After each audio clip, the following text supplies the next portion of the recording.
Mon grand-père qui a combattu pendant la Seconde Guerre mondiale disait qu'il n'y a rien de tel qu'une bonne guerre pour relancer l'économie.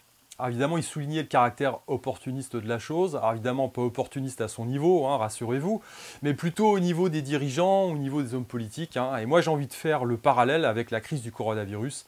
Et puis peut-être même en élargissant bien, à toutes les formes de crise. Hein.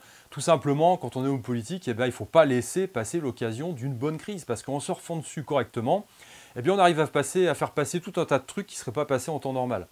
Alors, je vous rappelle tout simplement les attentats du World Trade Center aux États-Unis. Ça a été l'occasion de faire passer le Patriot Act et puis de limiter évidemment la liberté des citoyens américains.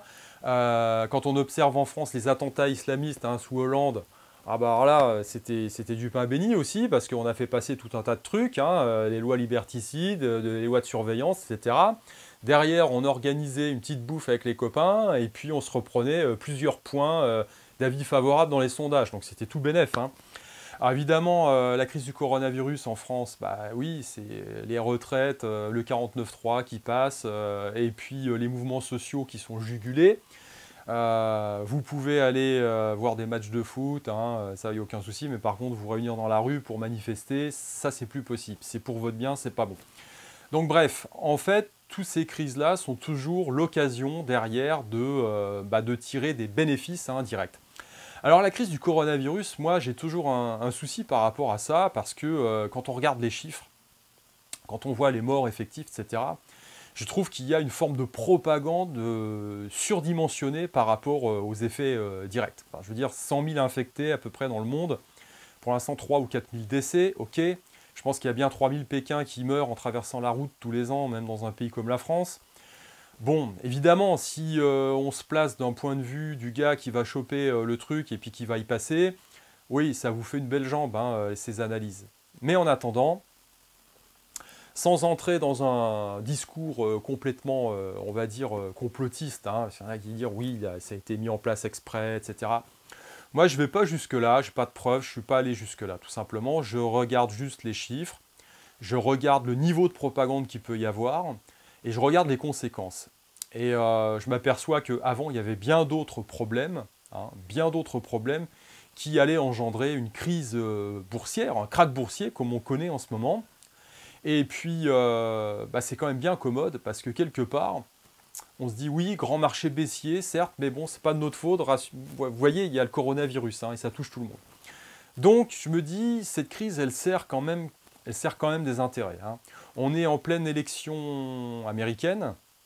On sait très bien que les États-Unis, en récession, un président sortant n'a aucune chance de se faire réélire. Donc, quelque part, ça aiderait, ça favoriserait le deep state américain derrière, qui verrait bien cette occasion, une occasion propice de voir Trump être éjecté de son siège, de façon plus sûre et plus efficace qu'un pauvre impeachment mal ficelé.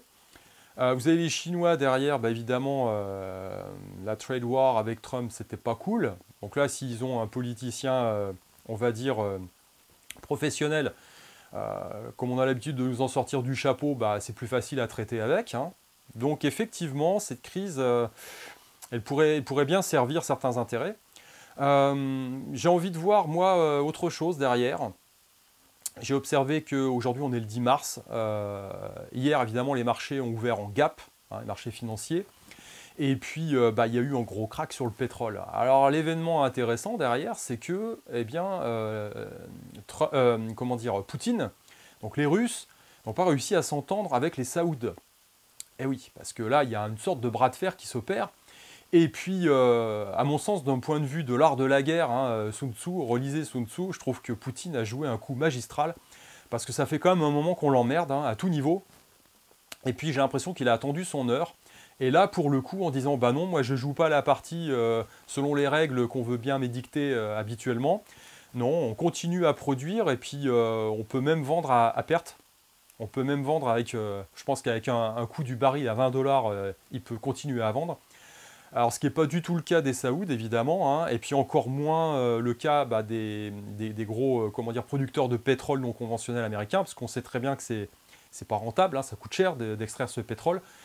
Et donc là, pour le coup, d'un point de vue opportuniste, on surfe sur une vague, on met en place toute cette propagande, on la nourrit, hein, évidemment, pour que le consensus global soit à la peur et qu'on vous prépare bien à ce qui vient derrière.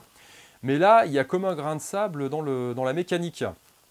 Parce que, évidemment, ce qui pourrait être un marché baissier, un crack ponctuel, on va dire, qui permette de faire une petite récession, de dégonfler les bulles d'actifs, et puis d'évacuer Trump de la Maison Blanche, bah, ça risque de partir un peu plus loin en sucette. Et puis tous les cadavres qui sont dans les placards actuellement, et puis qui étaient un petit peu cachés, sous lesquels on appuyait dessus pour pas qu'ils sortent, hein, voilà, la sous-capitalisation des banques européennes, le surendettement des États développés, toutes ces bulles d'actifs qui sont créées, entretenues depuis 2009 à coup d'injection de liquidités des banques centrales qui ne se transfèrent pas dans l'économie réelle, hein, entre parenthèses, hein, on le sait tous.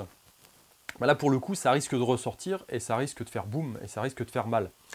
Voilà, tout simplement. Et donc, du coup, si on entre dans un vrai grand marché baissier, vu le problème latent qui est tout simplement la crise de confiance envers les banques centrales, ça risque de piquer méchamment. Et quand on regarde un petit peu les baisses de taux qui ont été opérées par la Fed récemment, de façon surprise, hein, parce qu'évidemment on s'attendait tous le consensus était à une baisse des taux, mais là où on ne l'attendait pas, c'était cette réunion surprise et puis cette réaction quasi immédiate.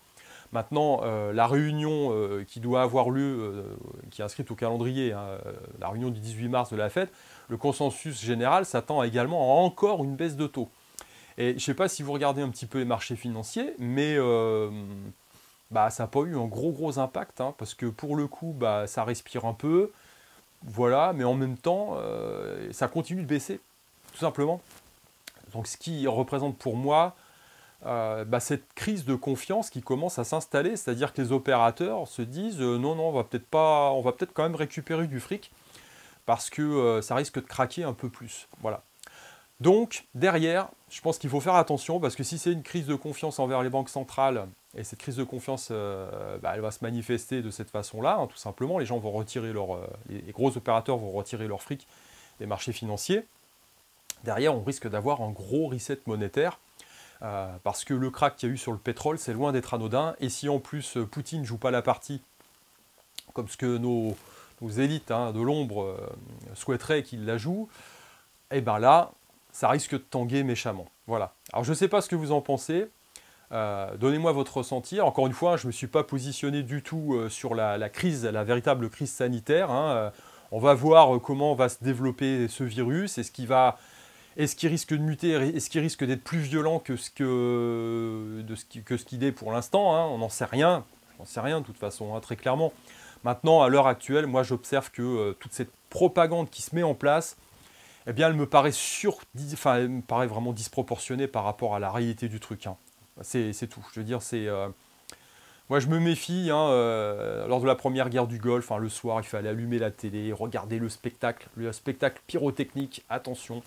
On oubliait même qu'il y avait des gens, hein, qui étaient sous les bombes, hein, et puis toutes ces lumières qu'on voyait à la télé, hein, tous les soirs. Et là, tous les soirs, c'est notamment en France, hein, c'est émission spéciale sur le coronavirus. Surtout, n'ayez pas peur, mais regardez bien les derniers développements parce que c'est chaud.